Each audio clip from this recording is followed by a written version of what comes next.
Alberto is an electrical engineer from the University of Padua in Italy and has an MBA in strategy and finance from Melbourne Business School. So he's a smart guy. Plus, he has a master's degree in product and project management. His career includes experience in power generation, oil and gas, mining, manufacturing, digital technology, software and services. Alberto is currently the founder and CEO of Renewable Energy and also the co-founder and executive director of Sol Energy Limited, both of which offer services and project management skills targeting international decarbonisation and energy and the energy transition sector, so the topic of today's conversation. Prior to founding these companies, Alberto had executive roles with Fortune 500 companies, including GE and Honeywell, with a focus on energy and oil and gas. Alberto works with government and international entities such as DFAT, the World Bank and the International Finance Corporation, as well as corporate clients throughout Asia Pacific. He was the director of the Australian Microgrid Centre of Excellence and has co-authored a paper on decarbonising Asia, innovation, investment and opportunities, which was presented at COP27 climate conference in Egypt. Alberto.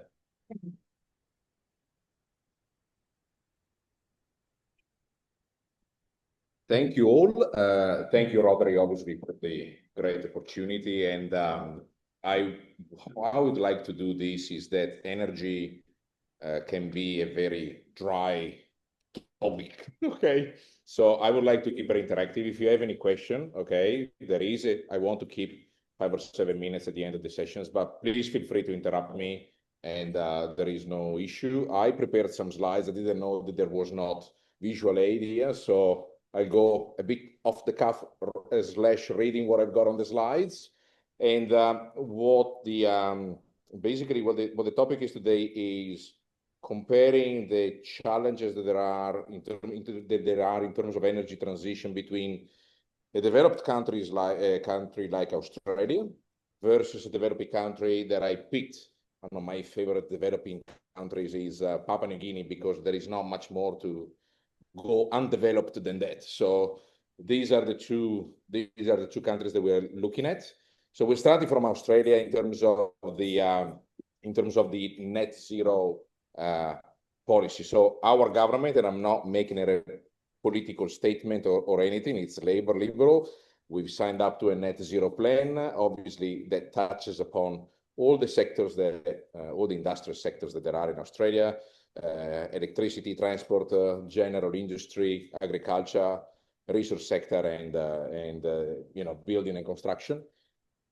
We are proceeding quite well, although I don't know who is an expert in energy here or who had the past in energy. Obviously, Australia being set up in political and federal and state governments, there are several policies at state level and federal level that sometimes don't match, a kind of a slow down the effective delivery of projects. But Australia is leading the charge in terms of as a developed country in the world, is leading the charge in terms of energy transition, and is doing a fantastic job. There is obviously the Australian government has signed up to what is called nationally determined contribution, which is every 5 years we give an update of how, as a government, how things are going in terms of achieving what they've been set so far as 2035 targets. So Australia, for whoever doesn't know or is not informed on this, they signed up to be net zero within 2050. Now, 2050 is not that 2051, the world is going to end. We'll continue. Okay. It's just that from an Australia perspective, they picked that date to try and curb the emissions and limit the impact that Australia has on climate change. Just as a figure, globally, Australia accounts for around 2% of global emissions. So it's actually not that much. Okay, so China obviously accounts for 36 or 38%. It's significantly larger.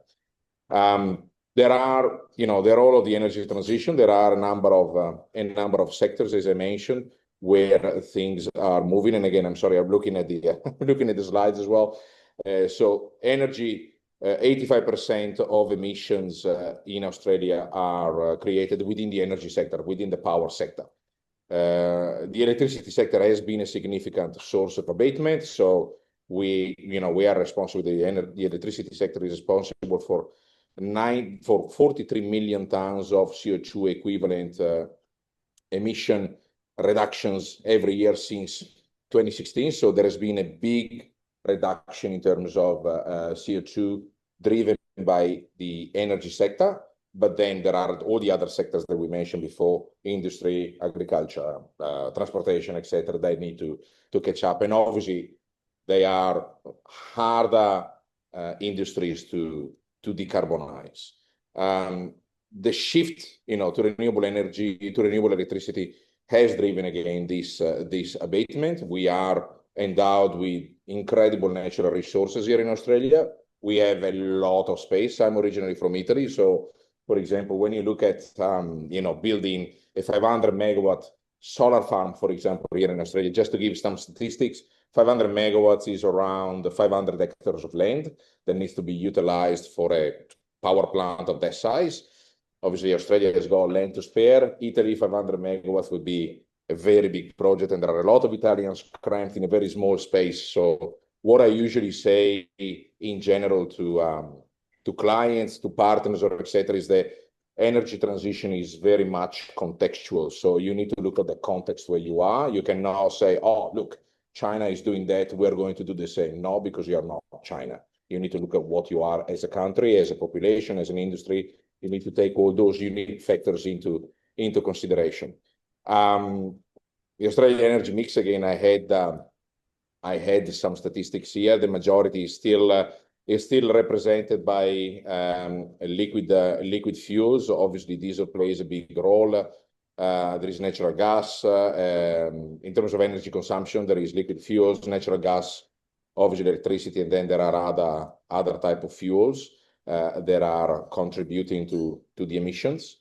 And there is a pathway, obviously, for 2050. And the pathway that Australia is taking is basically the decarbonization and growth of the electricity system, the improvement in terms of energy performance, electrifying anything that can be electrified, the transition to use, by using lower carbon gases. So there is what is called the bioenergy, biogas, that is on the rise in terms of Australia as one of the potential feedstock that we could use for powering the industry in the future. Again, there are costs and technical complexities to be able to make that available nationwide, but it's something that is on the rise. And obviously the decarbonization of the liquid fuel mix, and in this case is primarily for the transportation industry. And obviously EV is an element that is playing into that in terms of helping to reduce the emissions and greening the industry. With EV, obviously, as well as with the other initiatives that Australia is taking, the major challenge that we have today, and I think it was a topic that Jim mentioned to me that he wanted me to address, is about the infrastructure bottlenecks. And at the moment, what's happening is that we got a lot of sun, we have a lot of wind available in Australia. As mentioned, we have land. The problem is that where we generate this power is not necessarily where we consume this power. Okay, so what we need is transmission lines, but unfortunately, transmission lines are not easy to build, take a long time from an approval perspective, from an engineering perspective, from a construction perspective, and that is something that is slowing down, unfortunately, the transition that Australia is trying to accomplish. I have a lovely slide here that unfortunately I cannot show you, which shows what projects have been approved in terms of energy transition, in terms of infrastructure, and what is needed. Just to give you some statistics. So for whoever is again in the energy industry, Powerlink is the grid operator in Queensland. So Queensland alone, we require more than 37,000 new kilometers of lines within 2050. So, and that's only Queensland. Okay, so then the question becomes, in terms of it becomes what are the challenges related to this? And the challenges to build such a massive amount of infrastructure are primarily four. One is related to the regulatory framework that I mentioned initially, is where there are state regulations as well as federal regulations that sometimes clash with each other and they don't actually streamline and help in the execution of these projects. The second one obviously is about costs and financing. There is a big cost related to this type of infrastructure. In this case, Australia, and again, this is an estimate that was done probably 18 months to 24 months ago. It's definitely, in my opinion, it's not correct. It will require more money. But just in terms of great infrastructure, Australia will need to invest $35 billion just for transmission and distribution in order to keep up with the energy transition. That's a challenge, obviously, to find that capital. The other thing is about the supply chain. So it's about the ability to obviously have the equipment available. Okay, so ordering equipment. Australia doesn't manufacture any of the components that go into these transmission lines, so everything is supplied from overseas.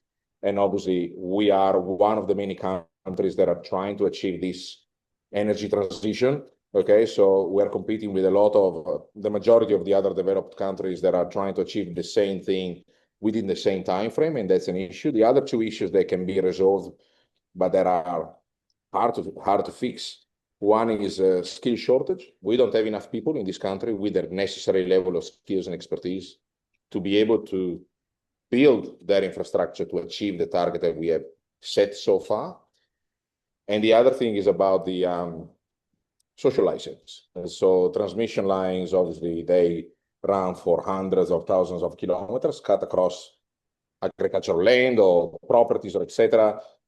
And there is a long list of issues that they generate in terms of landowners looking at them and say, okay, what is the local impact if I allow you to build that infrastructure on my land? What is the local impact there is? What local impact are you going to create as a result of me allowing you to build that? So there are a number of issues that need to be resolved, and again, none of them can be resolved quickly. And obviously 2050 sounds very far away, but it's actually in the grand scheme of things of this type of infrastructure, it's actually coming up pretty fast. That's the reality. So I stop here for a second, and I want to ask if there is any question or if I'm boring you to death. Please.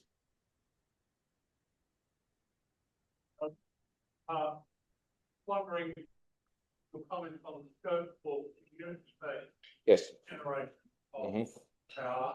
Yeah. Particularly as significant numbers of power now have solar panels, and they get the rewards in just companies putting them. So there are rewards, obviously, and there is Australia has I think per capita the highest penetration of solar panels on the planet. Okay, from a residential perspective. So we generate approximately 17 gigawatt hour every day of power from solar panels from houses or etc. There is no how can I say, there is no system, let's say, at national level to coordinate the use in a more efficient way of this type of energy, but it's a great start. Now, what you were mentioning, David, is that there are definitely incentives, obviously, from energy companies to install your own solar panel, your own batteries, which is great to see. The challenge, obviously, is that, and I think that definitely helps. The problem is that sometimes I feel in Australia and in general, okay, is that we have policymakers and economists that look at the system as a whole, but none of them is a power system engineer. So they all look at it from a very, I would say, theoretical or abstract point of view, but then you need to deal with the hard physics of the system, and the physics of the system behaves differently. Okay, so the thing about solar, for example, in Australia, I would say, and I'm using large-scale solar projects as an example, or even the solar from residentials. So this energy at the moment is not really managed in a coordinated way. Unfortunately, from a physics, from a system physics perspective, it causes imbalances that obviously then can cause issues in terms of brownouts, blackouts, or all sort of problems. And the thing is that, and the challenge is that the system that we have in Australia, as well as in the majority of the developed world, was built 100 years ago with an objective in mind, which was a centralized system that was shooting electrons in one direction only. Now directions are, the electrons are coming from all the different directions in all the different ways. And we simply don't have a system today yet capable of managing that properly. That's the thing. Thank you. Quick question. Yeah, please. David Graham. We know there's a railway line connecting the south of Australia to the north of Australia, and then to the globe. Do you envisage there might come a time when, using the power of the sun and batteries or whatever it would be, there would be a string of towns and cities along that? We know that there's lots of water under the ground as well. To provide a sort of new Australia rather than the 19th century periphery weather, to make the desert flower using the wonders of solar electricity. Thanks for the question. Hard to say. It could be.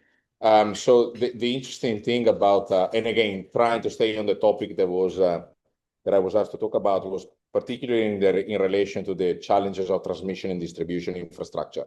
Okay, theoretically, the closer you are to the point of production and point of consumption, the closer you are, the better it's going to be, because the least amount of infrastructure you need.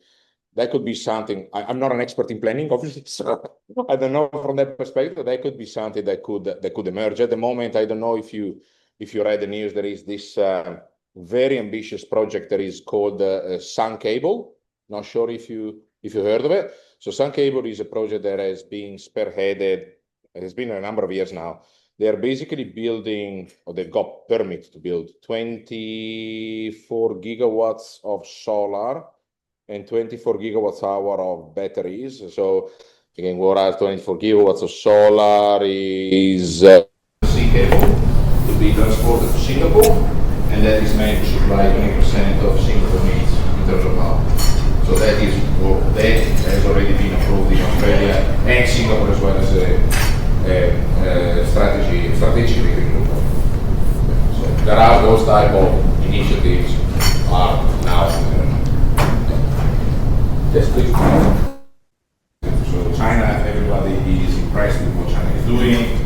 China is they are not where they are by right away by yesterday. They planned 30 years ago, and they just keep doing what they're meant to do now. The US has decided to move away from that. Obviously, we'll be seeing in 36 months whether it's going to stick or not.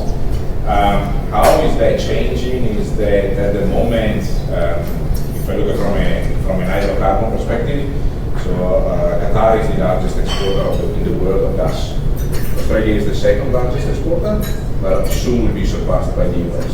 So US will become the second largest exporter, and they are exporting the majority of gas to Western Europe because they are not buying from Russia anymore.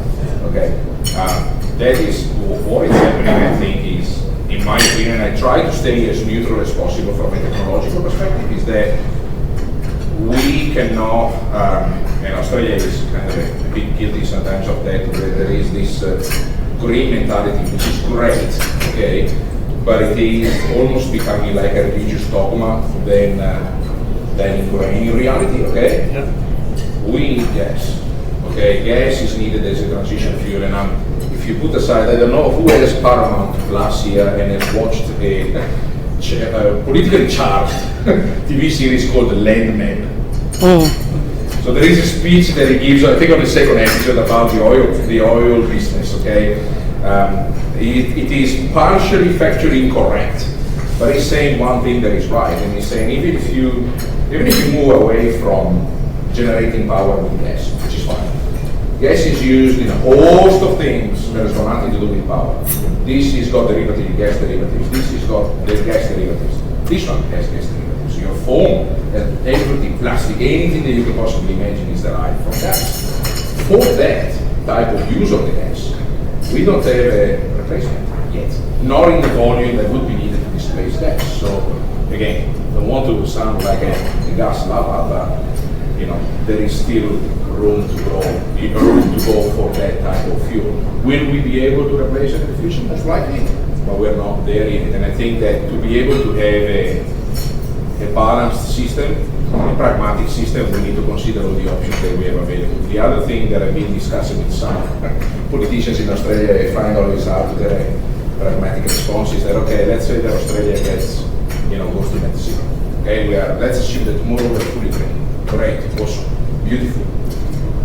Then what? So then the question is, yes, we're fully green, we feel good, okay? 2%, okay, 98% of the world is still going along. And what else are you going to do with that green energy? How are you going to use it at your advantage other than using it at your house? There will be industries, there will be other things that could be built upon being able to use green energy, assume 24/7. But none of our politicians, and I'm not making a point about them, I'm talking about the government in general, has the long-term vision to make that happen, frankly speaking. I don't think so, because we are in a country, like when I look at Italy and my own country, they have a 5-year perspective. Here in this country we have a 36-month perspective. They talk about what is appealing for the next 36 months, but there is no long-term bipartisan vision, unfortunately. And it's a pity, because Australia has a lot of, is a lucky country. It's got a lot that there is a lot that could be done, but it's not being done, unfortunately. Jim Barry, could you please comment on the long-term cost against the short-term costs of nuclear with the solar solar and wind power? But we get so much, shall we say, garbage emanating from Canberra, it's really hard to know. So, thanks. So I tell you that, am I a supporter of nuclear? Yes. I'm a supporter of nuclear, I'm a supporter of wind, of solar. Again, as I mentioned before, energy transition is contextual, you need to use everything, okay? So, do I believe in nuclear? Yes. Do I believe in nuclear in the context of Australia? Question mark. In the sense that, at the moment, obviously, with solar and batteries, are they more economically viable than nuclear? Yes, they are. At the same time, is that it's all technology that, again, if you install solar and batteries, you have a generation window of probably up to 10 hours. You still have 14 hours to cover in your day. The day has not become shorter, so what are we going to do with the other 14 hours? We, as a country, have 70% of the world reserves of uranium. Okay, it's a massive amount of money that is sitting, or potential that is sitting underground, especially in South Australia. I don't think that, if I look at Australia how it is today, does it need nuclear? Probably not. But if there was a vision of saying, hey, as Australia, let's use our competitive advantage, which is obviously natural resources, sun, wind, that we have in abundance, but also we have 70% of the nuclear reserves, okay? That would need to be, nuclear could become viable, but that would require a complete, in my opinion, overhaul of the economy in Australia. So we need industries that are then going to use that type of power to justify nuclear, in my view. If we stay where we are today, I don't think it's necessary.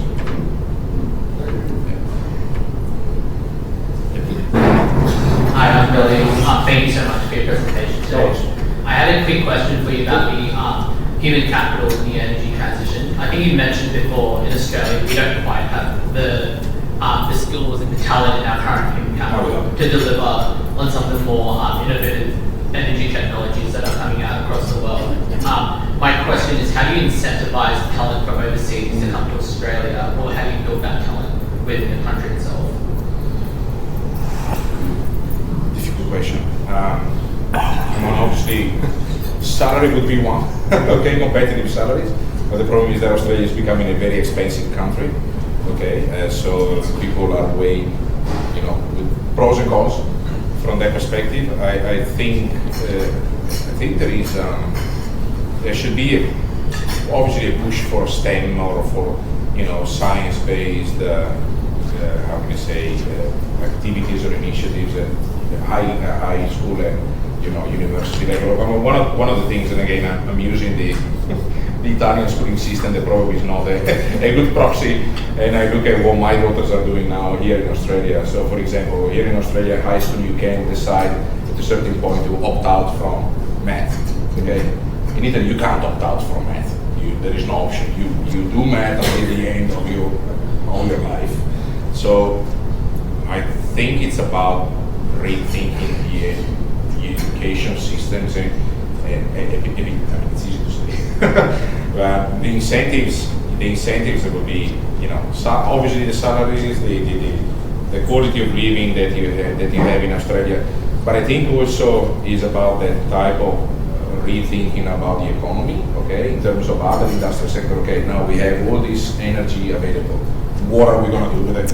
Okay, you have to have, so what? You need to have other areas that could be of interest for people to want to stick around. So for example, one of the things, the US has got many flows as a nation, but one of the things that they have is that they are very much focused on innovation and they are not afraid of taking risks. Australia is a country, business environment in Australia, personal opinion, is quite risk averse, unfortunately. So for example, if you look at Victoria, Melbourne, I mean, there is no reason why we couldn't have call it a Silicon Valley, for between inverted brackets in terms of ability to create new companies and innovation, new technologies. But that type of how can I say that type of framework simply doesn't exist, and unfortunately, the government. And again, I'm not making a question about labor. I'm talking about the government in general. In this country, I don't think is that supportive of small to medium enterprises. They are mostly focused on large companies. That's what I feel. So for example, my company is incorporated in Australia. I'm in the process of relocating to Singapore. I'm not relocating to Singapore, but the legal entity will be in Singapore. The Singapore government is unbelievable in terms of the support that it gives to companies that are there. It doesn't matter the size. They have a suite of supports to try to grow them and develop them that, Australia is light years away from that. One last question. Please. Thank you, Richard Dean. In terms of Australia transitioning to a net zero ecosystem, what do you see as the key threats and opportunities in artificial intelligence? In 2 minutes. We're not going to be without a job in a few years. So the key opportunity is obviously that AI is extremely hungry in terms of power. So you need a lot of power. You need a lot of power to in terms of to power that data center. The kind of stuff is required. A lot of facilities are required, which we don't have today in Australia. The risk. I think the risk, not from an energy perspective, obviously, is more about what type of jobs or what type of what type of jobs are going to be obsolete, and I think that nobody knows in reality yet. But in terms of challenges, it would be it's let's say the challenge that we have at the moment. In terms of AI, let me answer differently. I was thinking about what AI could displace, but what we have at this stage is that Australia is not flexing its muscle as much as it should on the development of its own native AI. We are followers, okay? So we are not. I don't think we are even in the first 10 countries around the world in terms of AI modeling, etc. And that is something that I think Australia should try to address, because it's undeniable that the countries that have pinned down the AI in terms of model learnings, or etc., are the countries that are going to have a competitive advantage in the future. Great answer. Yeah. Thank you. No. Stay there. I'd like to ask everyone to thank Alberto for a great presentation.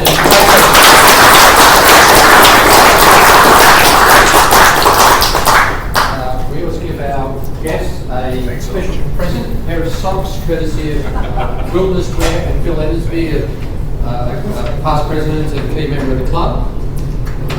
So that's it.